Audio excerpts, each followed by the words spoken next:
Bienvenidos y bienvenidas al octavo Café Cero, movilizando capital para una industria baja en carbono.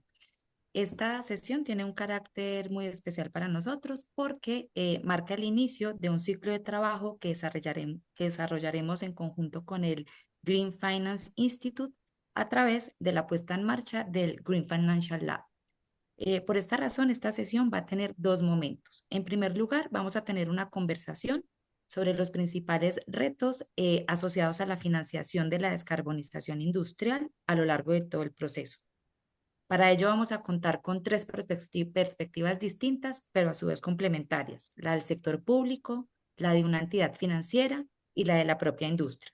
En la segunda parte vamos a conocer con más detalle de qué se va a tratar el Green Financial Lab y cuáles van a ser las diferentes formas de participación disponibles para todos los miembros de la Alianza Crucero.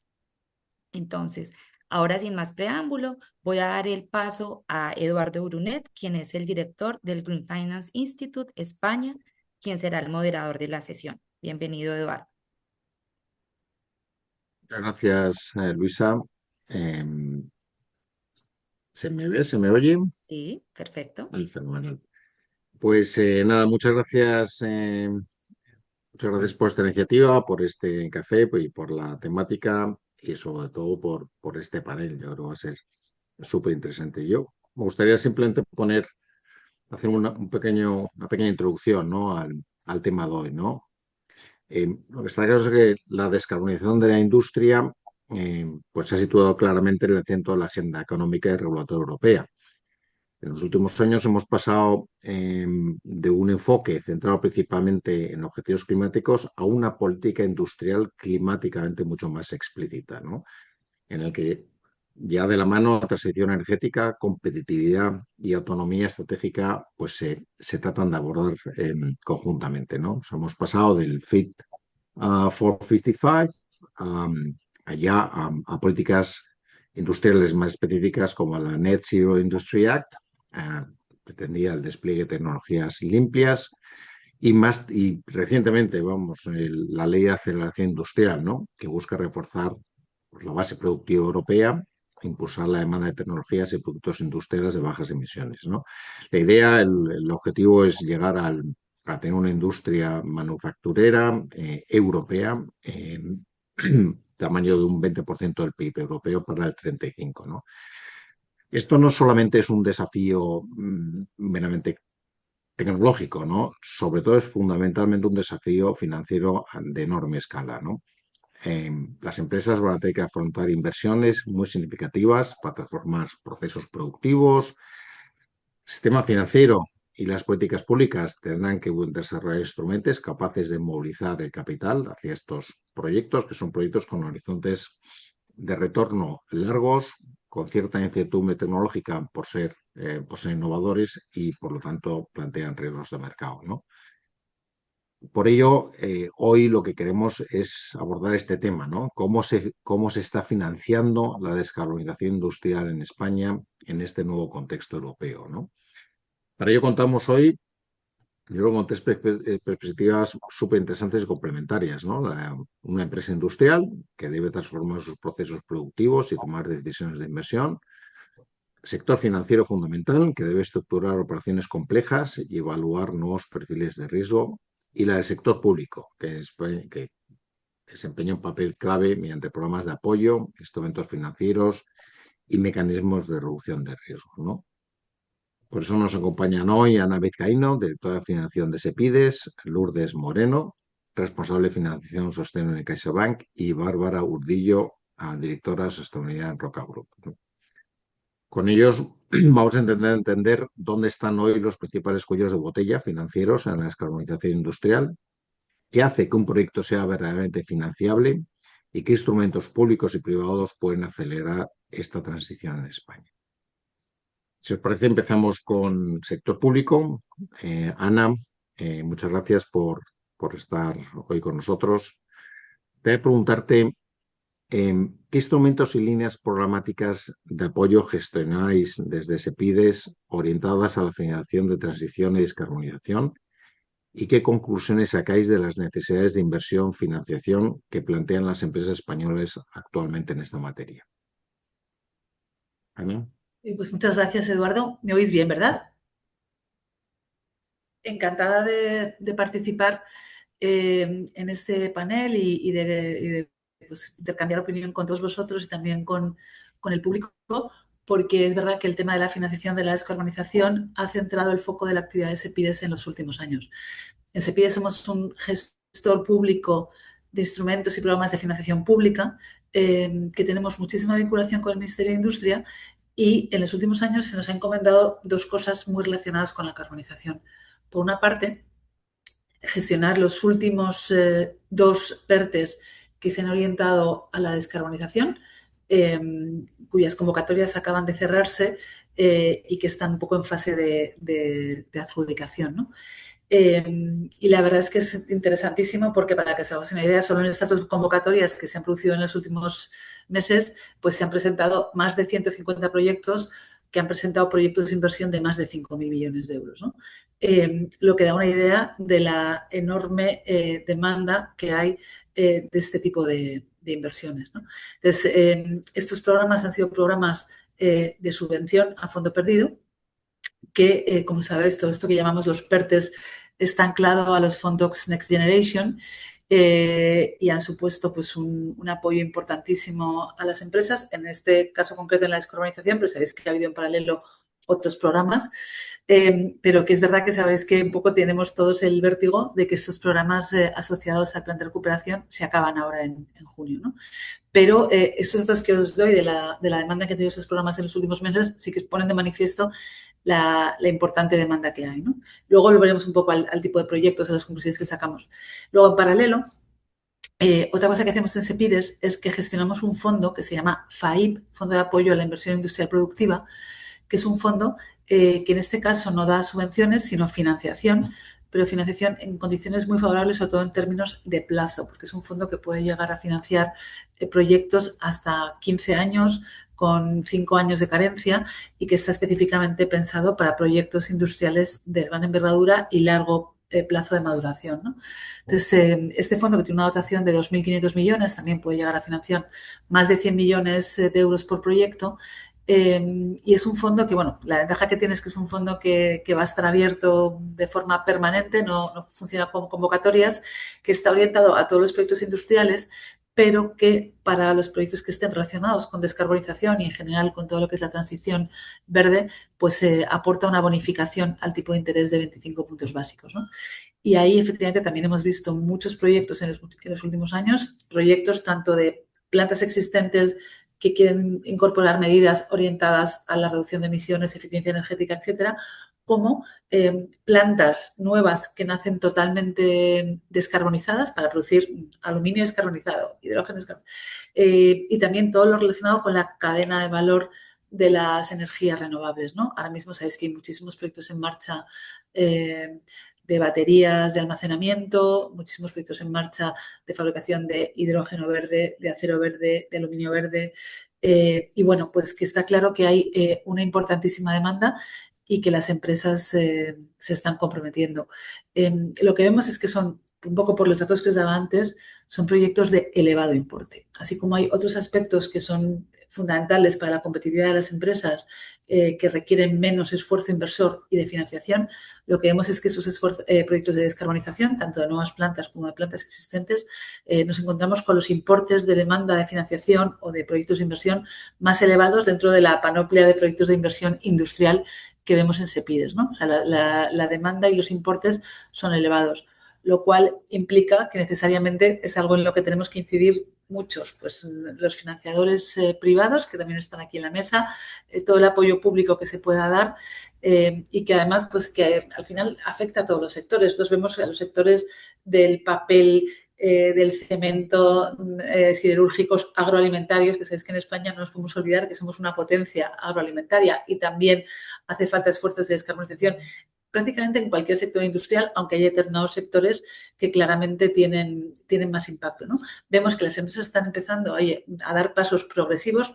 Muchos sectores, como sabéis, no se pueden desenganchar mañana del gas, pero sí que pueden empezar a hacer inversiones en las que van progresivamente utilizando una parte de otros combustibles, de biogás, de hidrógeno verde. Y bueno, y lo que vemos es que efectivamente las empresas tienen el foco y que la cantidad de proyectos que se han presentado a nuestros programas, tanto de subvención como de financiación, así lo demuestran. Fantástico, muchas gracias, Ana. Bueno, por ahora llevamos 5 o 7.500 millones de movilización, que parece que es una cifra razonable, pero claramente por abajo de lo que necesitamos, ¿no? Y ahí, pues claramente tiene que estar acompañando la financiación privada, ¿no? Entonces, pasamos a Lourdes, ¿no? A CaixaBank, que es un principal banco de financiación sostenible en nuestro país. Lourdes, en estos proyectos, ¿no? ¿Qué elementos hacen que un proyecto industrial de descarbonización pueda ser bancable, ¿no? O financiable, ¿no? Desde vuestro punto de vista, especialmente en tecnologías con riesgos que presentan riesgos tecnológicos y de mercado, ¿no? ¿Qué herramientas y puntos de financiación tenéis los bancos para poder facilitar financiación en condiciones competitivas al sector? Bueno, pues buenos días a todos, muchas gracias. Encantada de estar aquí. Pues a ver, aquí hay dos cosas que yo creo que son importantes separar. Uno es la bancabilidad y otra es las condiciones competitivas, porque los instrumentos que tenemos en los bancos para poder abordar las dos cuestiones, pues son diferentes, ¿no? Yo lo que diría sobre la bancabilidad, evidentemente tenemos que tener estructuras de garantías ajustadas a los riesgos de repago, de la solvencia del riesgo del crédito que puede asumir la banca. Eso no nos engañemos, tienen que ser estructuras robustas porque a ver si vamos a ser ahora los más aventureros y poco emisores, pero tengamos una crisis de crédito, ¿no? No tendría ningún sentido. Entonces, yo creo que siendo totalmente, haciendo evidentemente nosotros que nos dedicamos a financiar y que la temperatura del compromiso que tenemos las entidades financieras de incluir objetivos de movilización sostenible, en nuestro caso de 100.000 millones de euros en nuestro plan estratégico, pues ya te dice que la predisposición, el querer, el que nosotros estamos ahí para cumplir ese objetivo es claro, ¿no? Por tanto, los esfuerzos en ese sentido de bancabilidad intentamos en nuestras políticas de riesgos realizar los esfuerzos oportunos para poder cumplir con los compromisos que hemos adquirido con el mercado dentro de nuestro plan estratégico. ¿Qué cosas tangibles, ¿no? Tenemos? Pues qué duda cabe que es verdad que pues, herramientas, por ejemplo, como los acuerdos de garantía que tenemos con el Fondo Europeo de Inversiones, que sabéis que nosotros somos canalizadores y que son instrumentos que efectivamente nos cubren porcentaje de la garantía, ¿no? Del riesgo de estos proyectos, que los hay muy concretos que cubren, por ejemplo, la descarbonización, si el proyecto reduce un 30% de emisiones, pues ya es elegible para este tipo de líneas de financiación, pues evidentemente ayuda. ¿Qué es lo que tenemos también, por otro lado, para hablar de condiciones competitivas? Que también es importante, ¿no? Para nuestros clientes decir, bueno, pues ayudarme un poco al coste del capital, evidentemente. Aquí os diría que tenemos un poco, el esfuerzo es más amplio, ¿no? O sea, o así como lo vemos nosotros. Hay líneas de colaboración también, como la que he mencionado antes del FEI, también está la línea de intermediación del ICO, que sabéis que nosotros somos también canalizadores y que claramente son la MRR ICO Verde, que sí que es verdad que es un coste de capital inferior y por tanto es una medida directa con respecto a las condiciones competitivas que podemos ofrecer al cliente.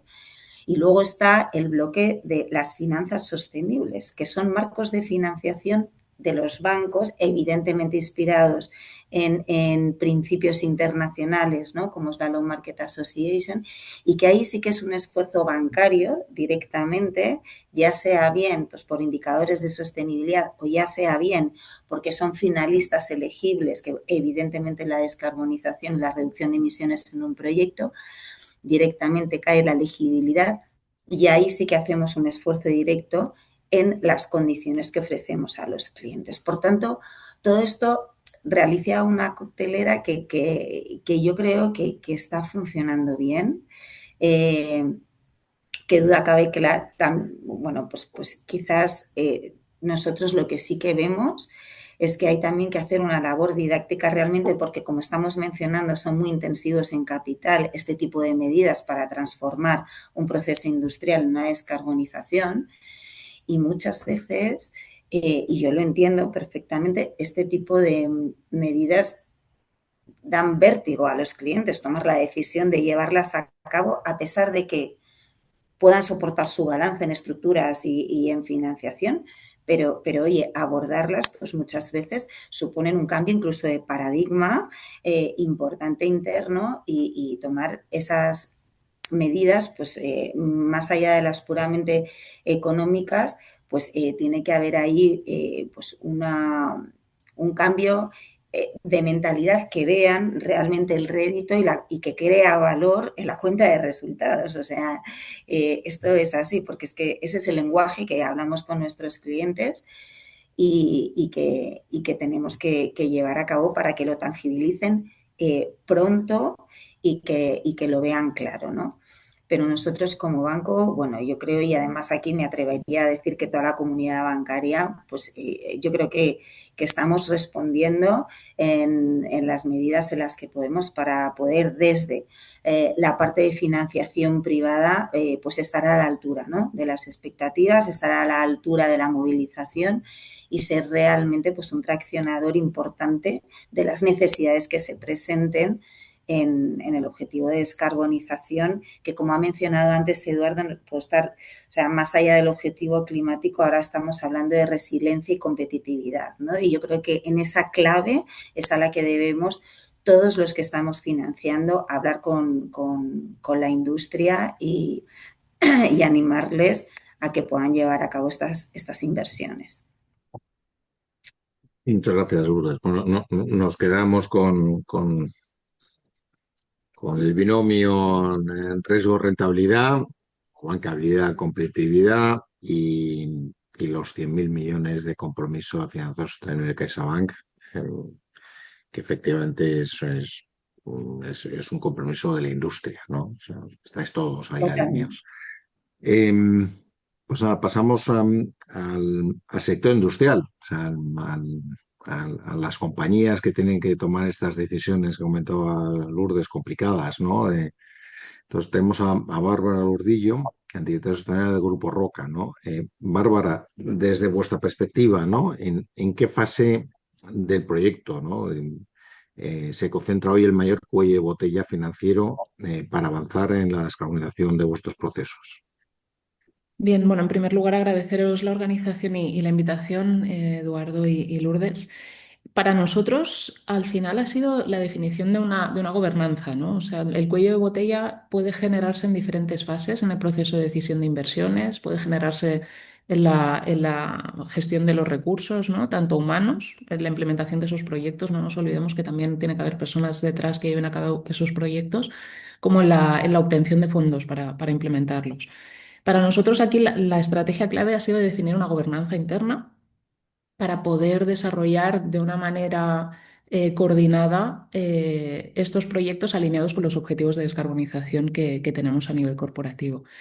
Tenemos la suerte de que en nuestra compañía la sostenibilidad es una rama estratégica, es uno de los pilares estratégicos de la compañía y tenemos una línea propia de inversiones, como tienen I+D, como tienen el desarrollo de nuevos productos, como tienen digitalización, ¿no? Otras líneas estratégicas de grupo. Y en ese sentido tenemos la capacidad de desarrollar aquellos proyectos que creemos que son necesarios para llegar a los objetivos de descarbonización que nos marcamos como compañía y como miembros de esta sociedad, ¿no?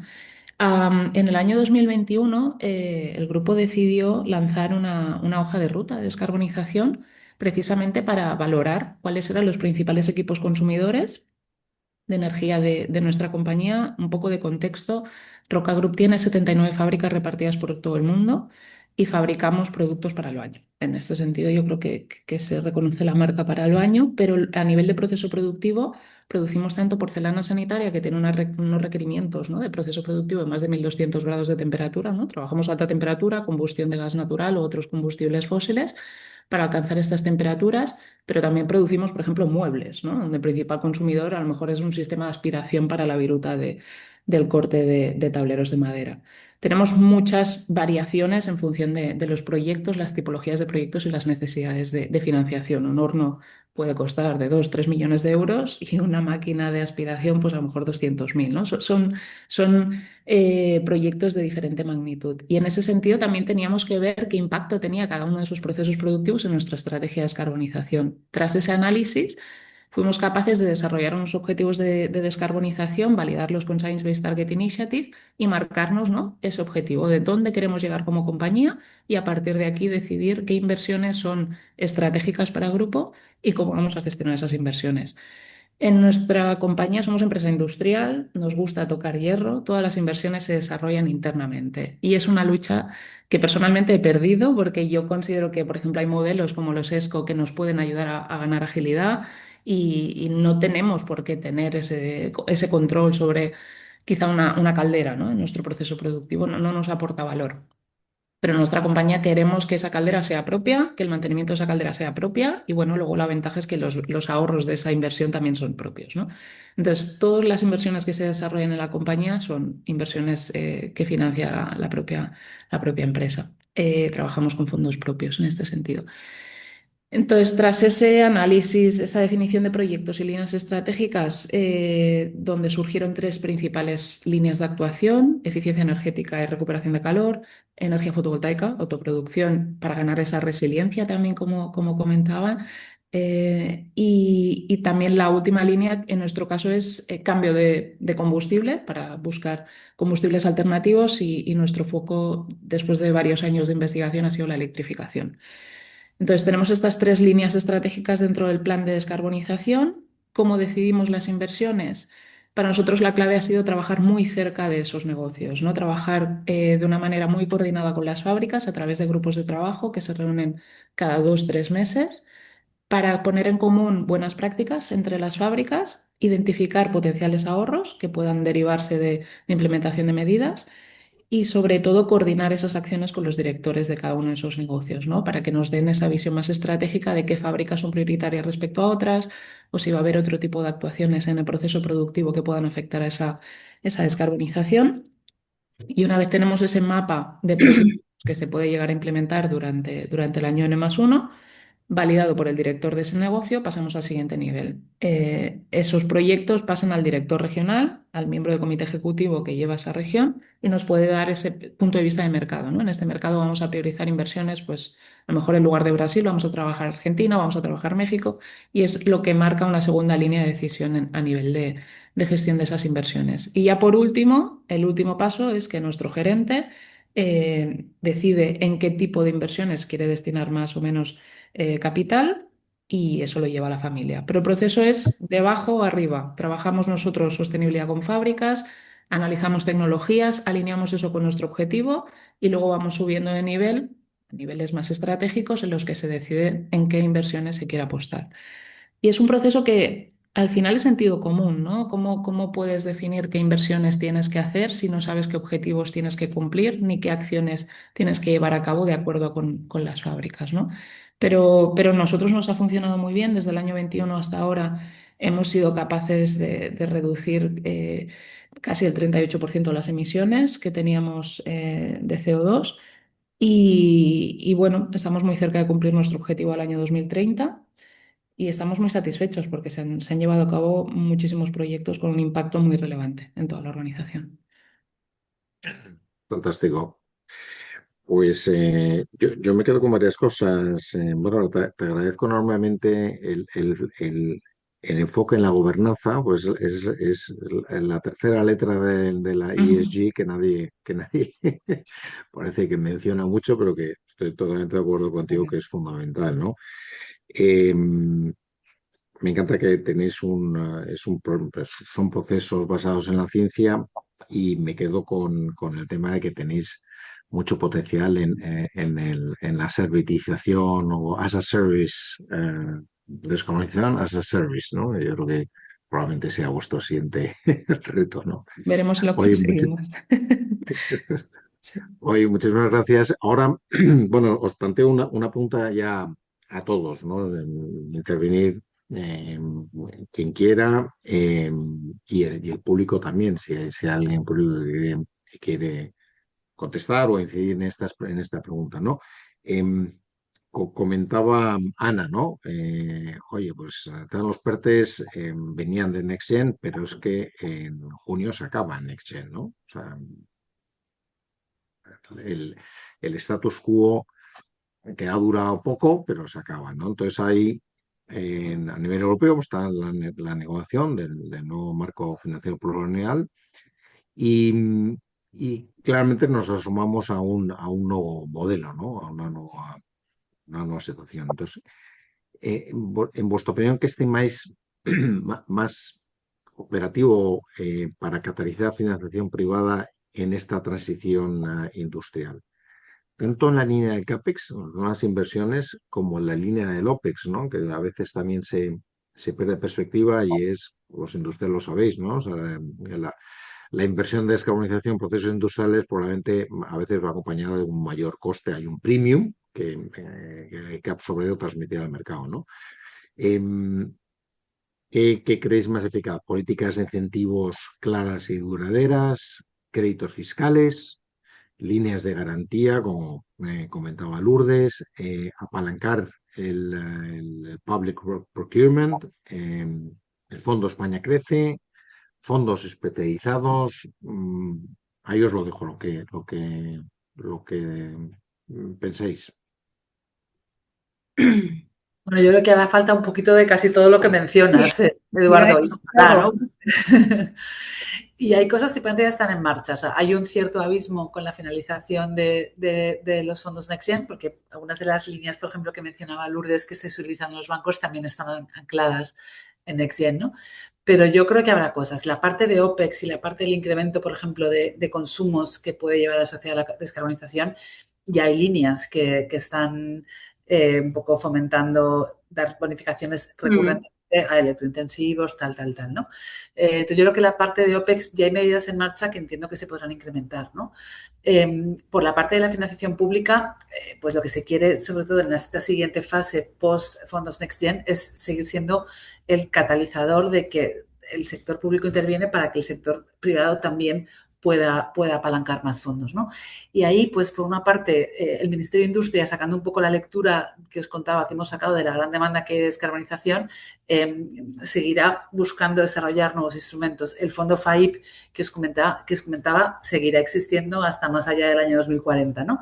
Y yo creo que ahora hay, digamos, un esfuerzo de coordinación entre todas las agentes del Estado para ver de cara, por ejemplo, a España Crece, que como sabéis se ha anunciado que en principio se va a gestionar a través de ICO, pero en coordinación con el resto de administraciones, la descarbonización está ahí, ¿no? Y es uno de los topics que está como prioritario, ¿no? Ahí está claro que es un área que requiere no solo una visión financiera, sino también una visión técnica, ¿vale? Y es un tema tremendamente técnico que las empresas yo creo que conocéis, pero que muchas veces esto, llevado a los equipos de financiación, pues nos cuesta, ¿no? O sea, y yo creo que ahí, pues los ministerios, desde luego en CEPIDES hemos hecho un esfuerzo, tenemos un equipo de 30 ingenieros que son los que han estado validando todos los proyectos de descarbonización, y yo creo que estamos en una fase en la que va a haber menos recursos, pero también va a haber más coordinación entre administraciones y más foco en aquellos aspectos que son prioritarios. Y para mí, claramente, el tema de la descarbonización está en la prioridad más alta de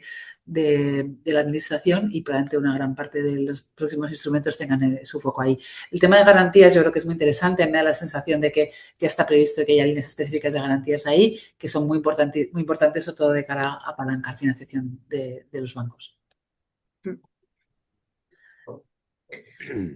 Bueno, sí, por mi parte yo creo, o sea, suscribo todo lo que ha dicho Ana, ¿no? Todo lo que has comentado, Eduardo, que podrían ser palancas para seguir fomentando y empujando, eh, son importantísimas. Es que tiene que haber un poco una mezcla absolutamente de todo. También lo hemos mencionado y yo creo que es importante, también en la medida en la que todos somos agentes eh, canalizadores, ¿no?, de fondos, intentar en la medida de lo posible también que las cosas sean fáciles, no tan burocráticas, ¿no? Yo entiendo que la burocracia es importante, la documentación técnica también, pero yo creo que ahí hay un recorrido de mejora por parte de todos, tanto por la parte pública como la colaboración público-privada, banco, que ahí sí que yo creo que se podría mejorar del todo. O sea, yo creo que ahí sí que la pelota está en nuestro tejado, claramente. Y luego incidir un poco después de haber intervenido Bárbara, que me ha gustado muchísimo. Yo creo que va muy al hilo de lo que pasa realmente en la economía. Cuando te sientas con un cliente, que nosotros lo estamos haciendo constantemente con las empresas, tenemos un ritmo comercial brutal y los equipos de sostenibilidad que nos dedicamos de negocio, tenemos mucho la temperatura de lo que está pasando. Y lo que está pasando es que no hay, no es que no haya, es que tenemos que acelerar la conceptualización de la gobernanza y de los beneficios que esto realmente reporte la creación de valor en la compañía. Lo ha explicado muy bien Bárbara. O sea, para llegar a un nivel de gobernanza, a un diagnóstico, a realmente determinar un procedimiento en el que bottom-up se determina dónde están los ahorros y dónde está la necesidad, y que eso al final haga confluir a los objetivos que quizás como compañía deban estar también para alcanzar un objetivo climático, o la aportación, ¿no?, como empresa en este sentido, pues es un pensamiento y una manera de gestionar la compañía muy sofisticada que requiere un cambio brutal. Y la realidad es que la mediana empresa, o sea, todos tenemos que hacer incidir, pues estamos pensando en los grandes proyectos de millones y millones de euros, gigantes, tecnológicos, pero la realidad es que la huella de carbono se realiza bajando con medidas, pues, de cambios de calderas muchas veces, y que no se identifican ahora mismo y no están en el mapa, en el roadmap de las compañías, porque no se ha hecho una reflexión quizás, pero no porque ellos tengan o sea, sino porque tenemos todos que ayudar a ese cambio, ¿no? Y a esa gobernanza, y que se comience a identificar. Tenemos que ayudar a identificar dónde está la creación de valor a la hora de tomar esas decisiones, ¿no? Y yo creo que eso es un trabajo que debemos de hacer entre todos los financiadores, que es un poquito previo a la solución y ahora tienes aquí el dinero para hacerlo, que eso por supuesto, pero ese paso previo tenemos que estar muy presentes también, porque se necesita realizar. Esto es un poco como lo vemos nosotros. En nuestro caso coincido totalmente con Lourdes y Ana, ¿no? Al final todos los instrumentos son necesarios porque hay proyectos muy variados en una compañía. Nosotros hemos trabajado con políticas de incentivos, nos acogimos a los PERTES de descarbonización en la primera convocatoria, tenemos temas de incentivos fiscales para proyectos más de innovación, ¿no? O sea, en cualquier ámbito creo que hay acogida y es un impulso interesante para la industria. Y también quiero destacar lo que comentabas, Lourdes, de simplificación. Creo que se ha hecho un ejercicio, somos conscientes que hay que simplificar porque lo sufrimos todos, ¿no?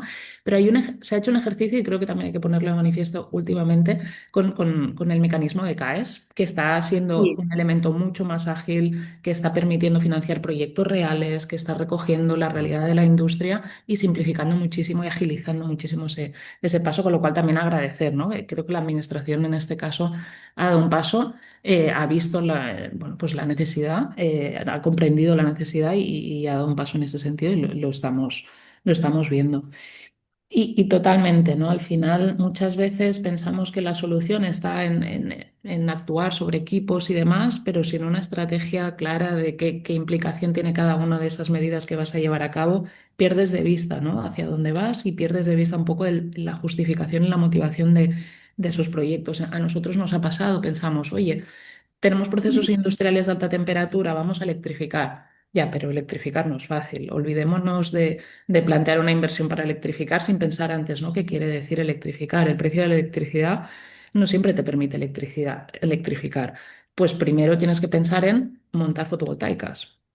Claro, Fotovoltaicas para reducir la factura energética. Eso lleva un proceso. Luego, pues a lo mejor tienes que empezar a pensar en la capacidad de potencia que necesitas en ese polígono, ¿no? Para que realmente esa electrificación sea viable. Entonces, tienes que tener una estrategia clara anterior porque si no, el fracaso es seguro, ¿no? Entonces, completamente, o sea, cualquier mecanismo es necesario y mucho antes de plantear esos proyectos específicos para una fábrica en concreto, tienes que pensar qué quiere decir, ¿no? Ese proyecto y ir tres años atrás y decir, vale, cuando empiezo a pensar en electrificación, ¿cuáles son los pasos que tengo que seguir? Pues un contrato estable de electricidad que me genere garantías de origen, ¿no? Un Power Purchase Agreement, que me dé esa ujú, garantía de suministro a un precio establecido, con una garantía de origen, una fotovoltaica que me asuma parte de ese consumo adicional que voy a tener, una garantía de potencia, ¿no? O sea, todas esas medidas que hay que llevar a cabo antes de pensar en una electrificación, que muchas veces, y nosotros somos los primeros, que nos ha pasado, o sea, esto estoy hablando en base a la experiencia de errores que hemos cometido en el pasado.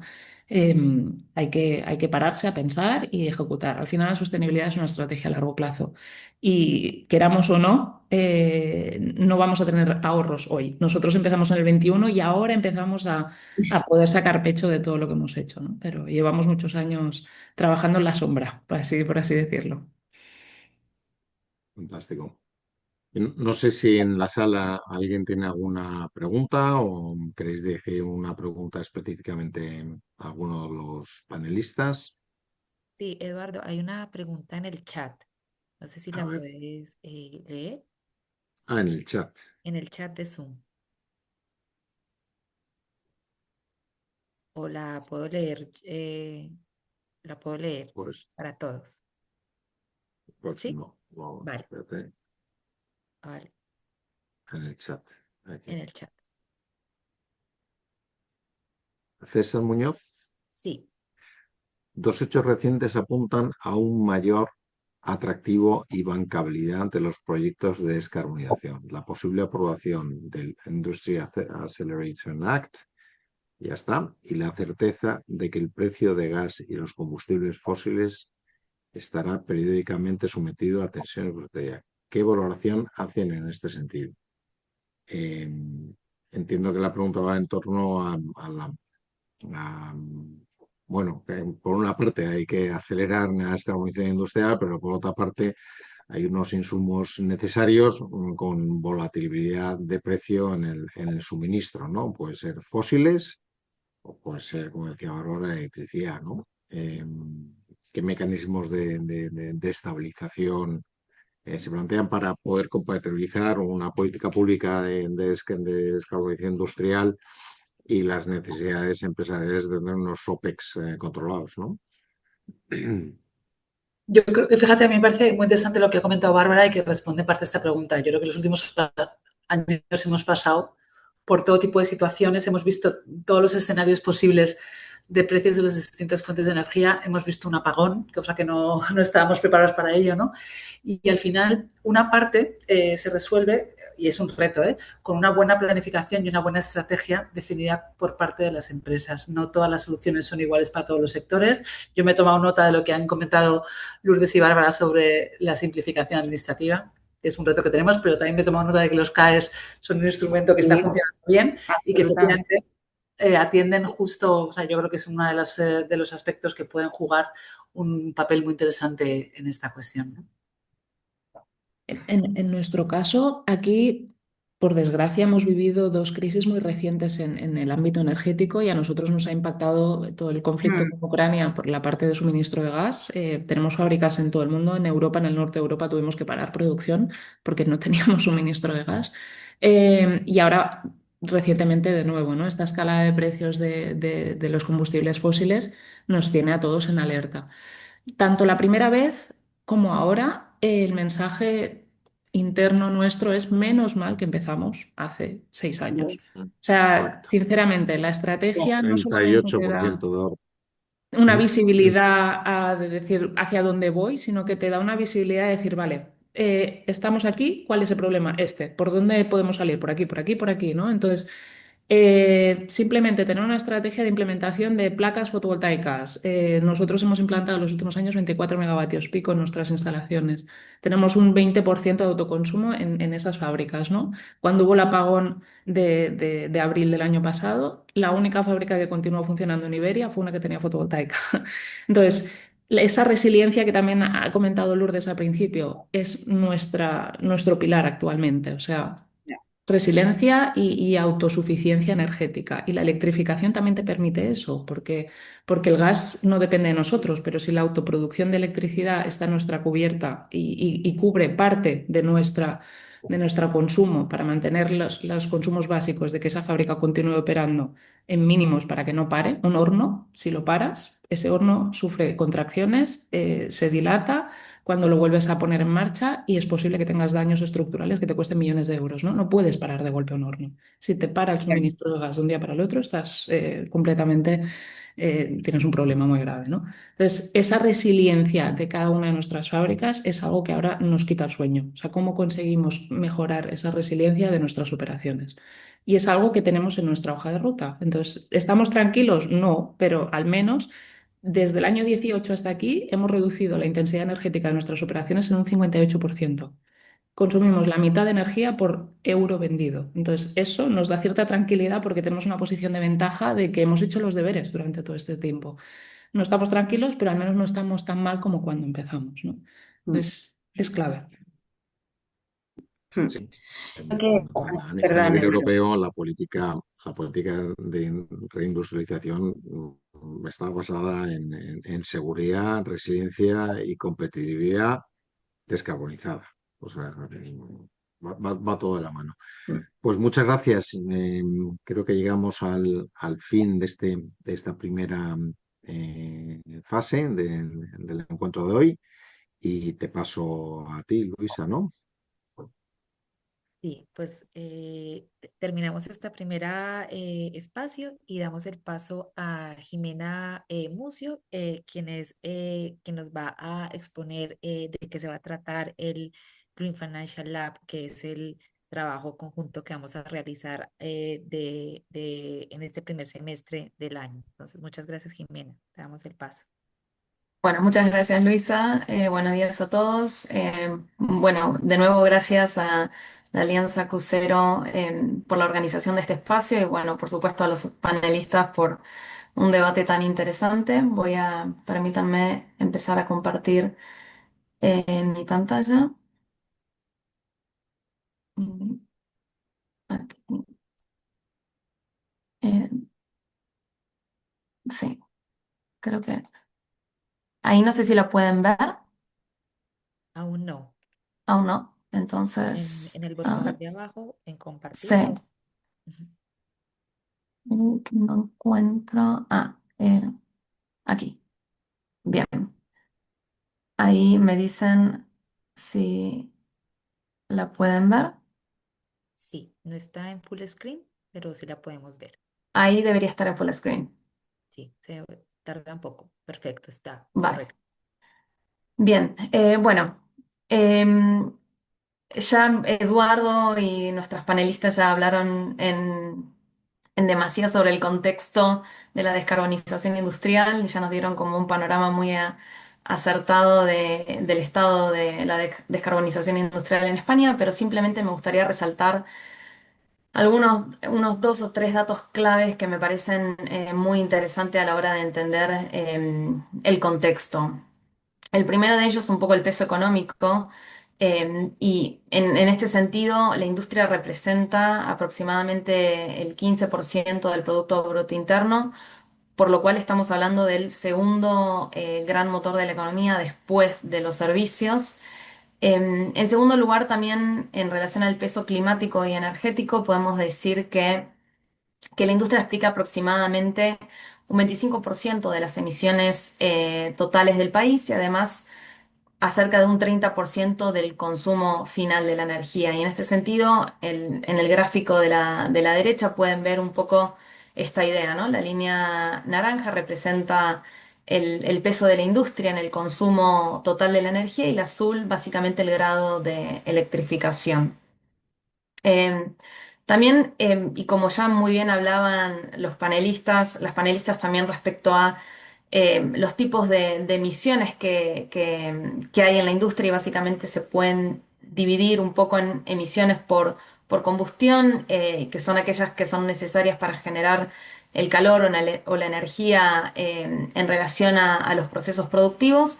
Y después están las emisiones más intrínsecas del proceso, que ocurren por reacciones químicas, aunque se use energía renovable. Y esto es importante porque, como decían también, especialmente Bárbara remarcaba esto, que la electrificación de los procesos definitivamente es necesaria y ayuda un montón, pero muchas veces también es difícil, ¿no? Especialmente cuando hablamos de procesos, como mencionaba Bárbara, procesos de altas temperaturas que pueden llegar a los 1200 grados.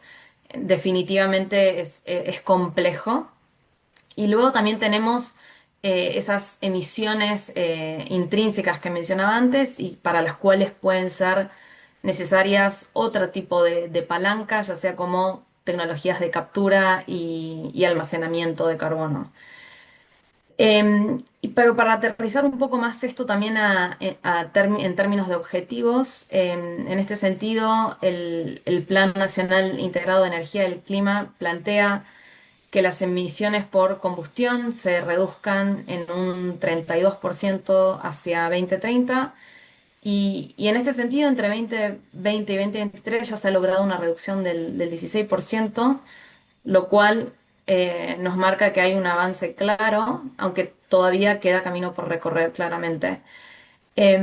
Y algo que también mencionaba Eduardo en su introducción, creo que es importante remarcar que cuando a veces hablamos de industria, en la práctica estamos en general hablando de la industria manufacturera por el gran peso que tiene en la economía española. De acuerdo a datos del Instituto Nacional de Estadística, casi 9 de cada 10 empresas industriales son manufactureras y concentran alrededor de un 80% de la facturación del sector.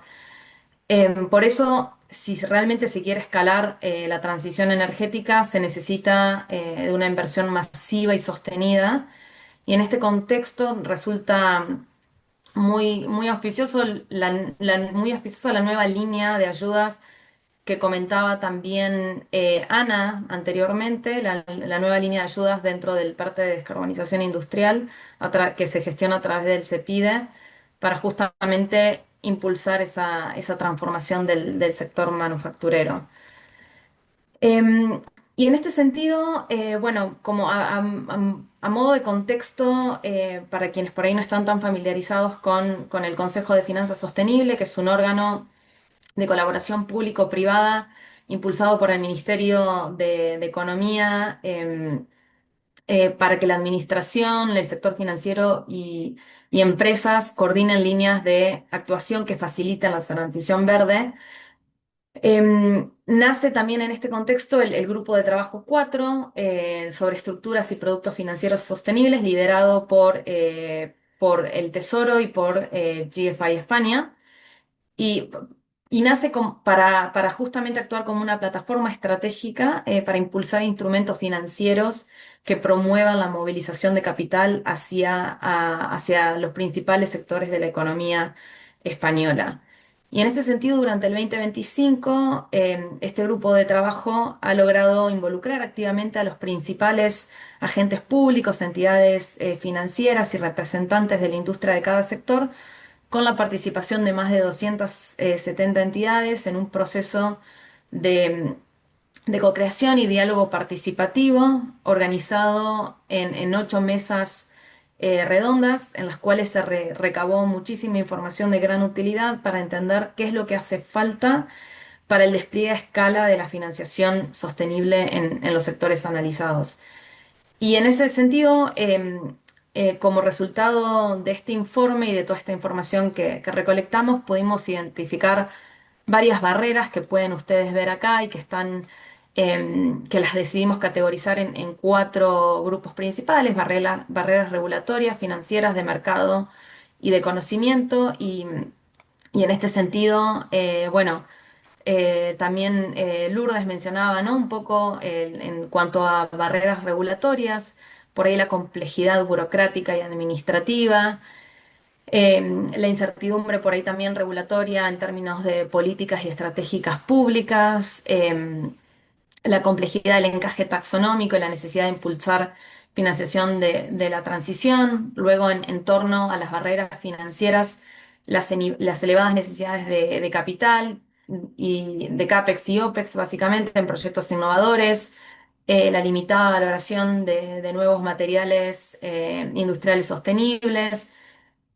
No voy a ir por todas porque me voy a quedar sin tiempo, pero bueno, luego también tenemos barreras de mercado, un poco esta dicotomía entre competitividad versus sostenibilidad, el Green Premium que también se mencionó en el panel, y luego también barreras de conocimiento que por ahí tienen que ver con la falta de conocimientos técnicos financieros especializados, necesarios para estructurar proyectos de descarbonización, bueno, entre otras.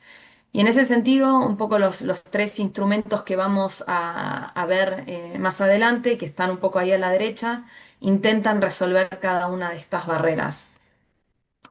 Voy a avanzar. Sí, ahí.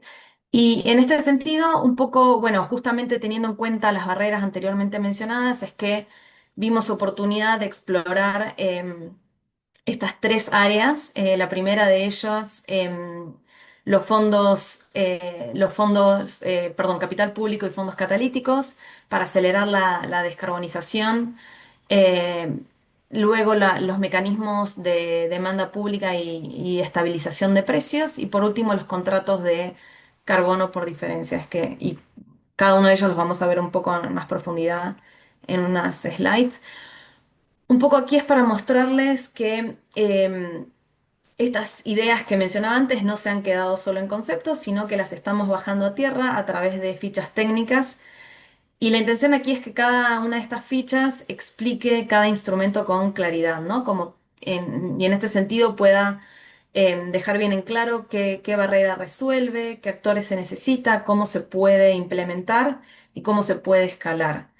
Em, y estas son básicamente las tres líneas que queremos trabajar en el Green Financial Lab.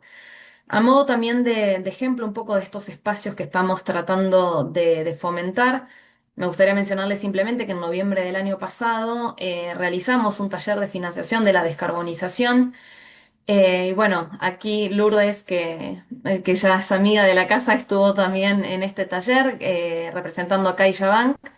Y también, bueno, estuvieron el equipo de Zavala Innovation Spain hablando un poco sobre modelos de financiación público-privada para la descarbonización. Desde CaixaBank también remarcaron los retos y oportunidades de estructurar y financiar proyectos industriales de descarbonización. Y nosotros desde GFI España un poco presentamos las principales conclusiones del grupo de trabajo 4 del informe que les mencionaba anteriormente, y también hicimos un poco hincapié en este instrumento de contratos de carbono por diferencias.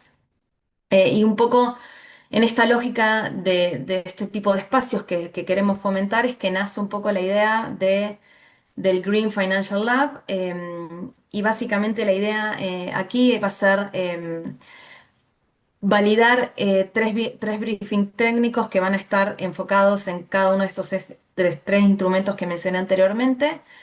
Y a través de tres talleres intentaremos reunir a líderes industriales, el ecosistema cleantech, financiadores y actores públicos para convertir estas propuestas en instrumentos financieros aplicables y escalables.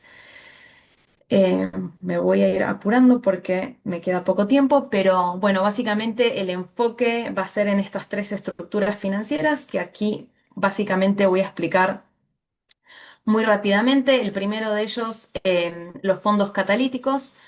Y aquí queremos básicamente hacer hincapié en que existe una brecha de inversión entre las etapas iniciales, em, que básicamente son, que hoy en día están financiadas tal vez por subvenciones y venture capital, y la fase de crecimiento escalado, donde vemos que faltan instrumentos flexibles como por ejemplo deuda de crecimiento o quasi equity como puente hacia la financiación institucional. Y justamente este escalado es lo que exige proyectos más maduros y con menor riesgo tecnológico y sobre todo comercial.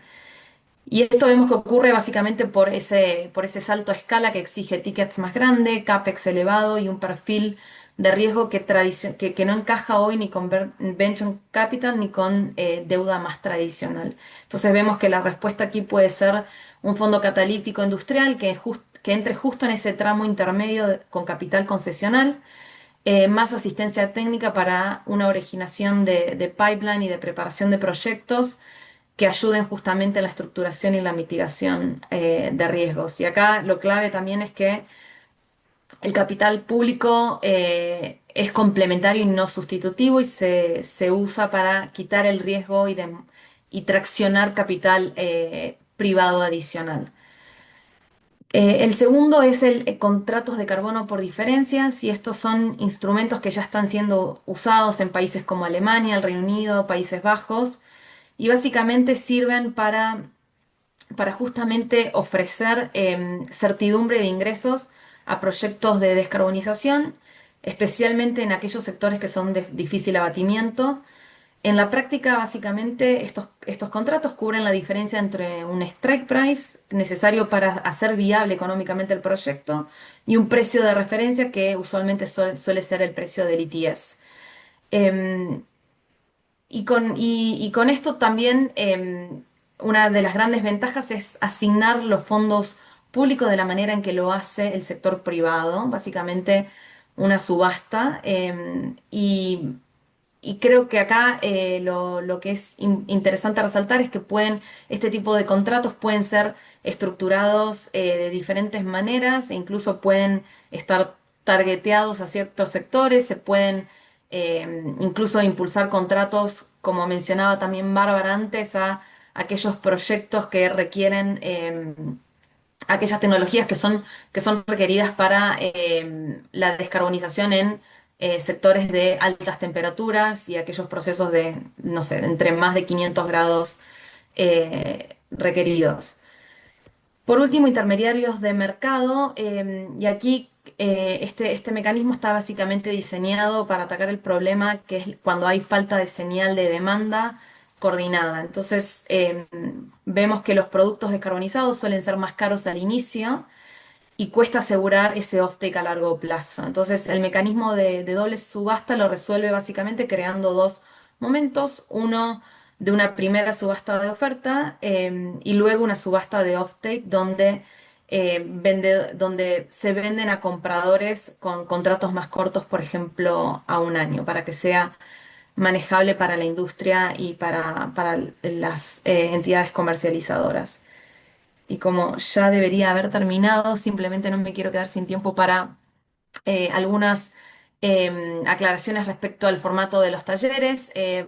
La idea es hacer 3 encuentros de manera presencial con una estructura en la que va a haber una introducción técnica, pero luego la idea es abrir a un diálogo participativo. Va a ser obviamente en la Alianza Crucero de una duración aproximadamente de 2 horas y la idea es convocar a agentes del ecosistema industrial y cleantech, sector público y sector financiero. La forma de trabajo, que vamos a ver un poco, la forma de participación va a depender porque vamos a ofrecer diferentes modalidades, pero la idea es que como output final de estos talleres tengamos 3 briefing técnicos validados y que los cuales podamos luego integrar en un green paper de financiación de la descarbonización industrial. Este es un poco el timeline. Y básicamente me gustaría como simplemente dejarme unos minutos para hablar de los próximos pasos. El equipo de coordinación, luego de esta sesión, va a mandar un email con los pasos a seguir para el proceso de inscripción. Aquí me gustaría simplemente remarcar que la inscripción no garantiza la participación presencial en los talleres, ya que queremos garantizar una representación balanceada de los diferentes sectores y como tenemos una capacidad limitada, vamos a tratar de estar garantizando que haya ese equilibrio en la representación de los sectores, Como les mencionaba, va a haber 3 modalidades diferentes de participación. Una va a ser en los talleres, pero también vamos a dar oportunidad a que se puedan revisar estos briefing técnicos y aportar cualquier tipo de feedback o sugerencias. Y luego también vamos a abrir otro canal que puede ser aportando casos de estudio. Como último mencionar que la fecha de los talleres son las que están ahí que pueden ver. El Fondo Catalítico Industrial está pensado para el 23 de abril, los contratos de carbono por diferencia para el 20 de mayo y los intermediarios de mercado para el 23 de junio. Bueno, perdón Luisa por excederme en estos minutos y te dejo la palabra a ti para el final. Vale, Jimena, muchísimas gracias. Entonces, repetir que enviaremos el correo con las instrucciones para las diferentes modalidades de participación para los miembros de la alianza. Y ya para cerrar, queríamos contarles que tenemos un próximo webinar que será el 24 de marzo. Y en esta sesión vamos a abordar como todo el contexto europeo español reciente, incluyendo la propuesta del paquete europeo de redes y los avances regulatorios en España sobre planificación e inversión de estas infraestructuras. Tendremos a Paula Ceballos y a Oscar Barrero y también tendremos la participación de AELEC. Entonces, todos invitados. El webinar será dentro de 2 semanas, de 10 a 11:15 de la mañana. Muchísimas gracias.